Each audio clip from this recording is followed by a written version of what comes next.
Hey everyone, my name is Taylor and this case study is on type 2 diabetes.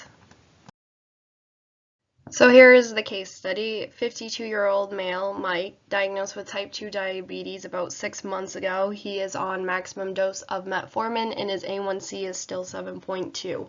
What would you do? Here is some more information about Mike. His past medical history includes hypertension, depression, and anxiety. He is currently taking lisinopril, sertraline, and metformin. He's a current everyday smoker. He drinks 2 to 3 beers a night. He's allergic to penicillin. His BMI is high at 32, which puts him in the obese category. Before starting a new medication, I would just like to check his kidney and liver functions, especially since metformin can be damaging to the kidneys. As far as these results go, they are all within the normal range except for the fasting blood glucose, which is high at 166. Here is some more information about metformin. It's a first-line anti-hyperglycemic drug. It works by decreasing hepatic glucose production, decreases intestinal absorption of glucose, and improves insulin sensitivity. It's taken with meals. Side effects: diarrhea is very common, as well as other GI symptoms like bloating, gas, vomiting. It does have some weight loss effects, but it doesn't have any hypoglycemic effects. Contraindicated for renal patients, like I mentioned in the last slide. It can be damaging to the kidneys. Black box warning: lactic acidosis, which is very rare. Another thing to consider is that it cannot be combined with contrast dye. It needs to be held the day of the test and for at least 48 hours after. So I just threw in this slide to reiterate why it is so important to control diabetes type 2. High blood sugar can cause neuropathy, nephropathy, retinopathy. It increases the risk of heart attack and stroke. Patients can develop infections in their feet, which can lead to amputations, and it can also cause sexual dysfunction.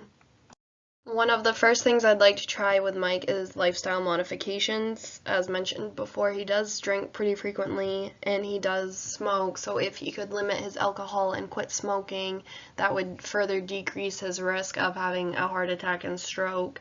If he could maintain a healthy weight and exercise, increase intake of fruits and vegetables, limit intake of foods containing simple sugars and saturated fat, this may help lower his A1C.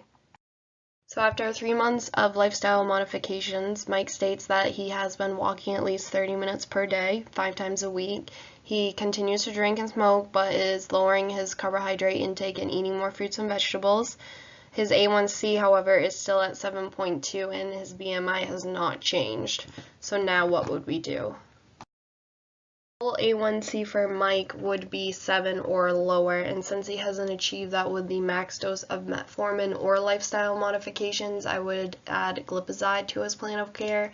It's another anti-hyperglycemic drug. It just works differently from metformin because it stimulates the release of insulin from the pancreas. Side effects are similar to metformin with nausea, vomiting, loss of appetite, and diarrhea. The difference between this medication and metformin is that this can cause some weight gain effects as well as hypoglycemic events. I would start him at a dose of 5 milligrams once daily, 30 minutes before breakfast, and continue to titrate that up as needed. On this slide, I included medications that may interact with glipizide. They include beta blockers, which may mask the symptoms of hypoglycemia, which includes fast pounding heartbeat. Drugs that may further lower blood sugar include NSAIDs, antifungals, warfarin, aspirin, and many others as well. As Mike drinks alcohol, it's very important that he begin to limit that when he starts taking glipizide because alcohol can further lower blood sugar, and it also can cause a disulfiram reaction, which is just an unpleasant feeling. It includes symptoms of flushing, increased heart rate, headache, nausea and vomiting, confusion, and shortness of breath. Here are some warnings associated with the use of glipizide. If you have liver problems or kidney problems, you may be unable to metabolize or eliminate the drug properly. Therefore, it may build up in your system, causing further low blood sugar. If you are sick or planning to have surgery, the dose may need to be lowered just temporarily because these procedures and sickness can cause low blood sugar. It's not to be used in type 1 diabetes and not to be used in people with G6PD deficiency because it could lead to anemia. After 3 months of taking glipizide, metformin, and the lifestyle modifications, I would like to check Mike's A1C again, and hopefully it will be under 7. If it's not, though, there's plenty of other medications that we can try.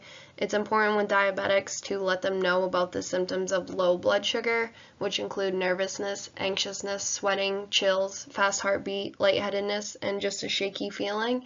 Although it is rare, metformin does have the black box warning of lactic acidosis, so it's important to let these patients know that any symptoms of this need to be reported immediately.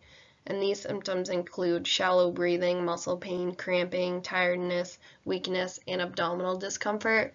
Just a few things about glipizide. It can cause sun sensitivity, so it's important to wear sunscreen, and it may also cause dizziness and drowsiness. So that is all I have, and thank you for listening.